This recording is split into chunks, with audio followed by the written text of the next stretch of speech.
Natunong sa buwan sa Pebrero ang pagtimaan sa National Cancer Prevention Month. Ang cancer usa ka matang sa sakit nga delikado, apan aduna nay pipila ka available nga mga treatment alang niini. Akong nakaila ang 48 anyos nga si Catherine Tamayo nga bag-uhay lang naayo sa sakit nga breast cancer sa niaging tuig. Then naglisod kog accept kay baguhay pa magud namatay akong tiya ato akong auntie tungod sa breast cancer. So naglisod kog accept kay nag-expect ko nga mahal jud kay ni nga kanang sakit ba. Yung kulong ano ako ba nasakit ani nga pobre man mi niyan ako. Pero niya na lang ko nga sige lang mag-pray lang ko sa God. Siguro ko niya i-provide lang niya siguro akong panginahanglan. Pagkahibalo ni Catherine sa sakit, nagbalhin-balhin siya og tambalanan tungod sa kalisod nga pinansyal.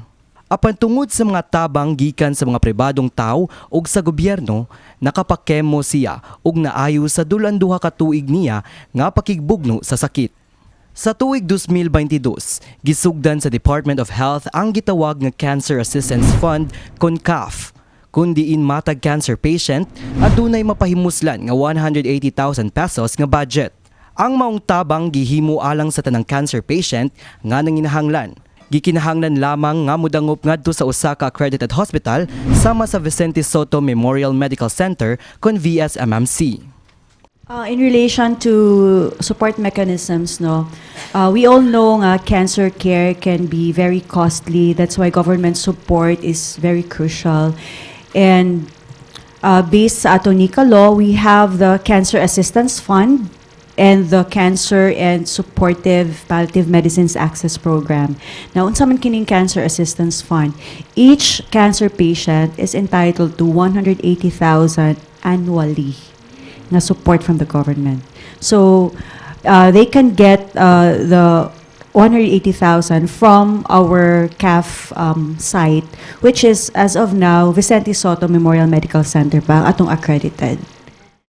Gawas ni ini, aduna say Cancer Supportive Palliative Medicine Access Program kon CSP MAP.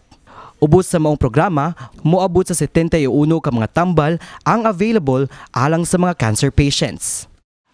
There are ways to somehow lessen the chances ka magka-cancer ka. But first of all, you have to know kung unsay imo risk. Do you have family history of cancer? So if you have family history of cancer, all the more nga mas magpa-check up jud ka, even if you don't have the symptoms yet. And then we encourage proper nutrition,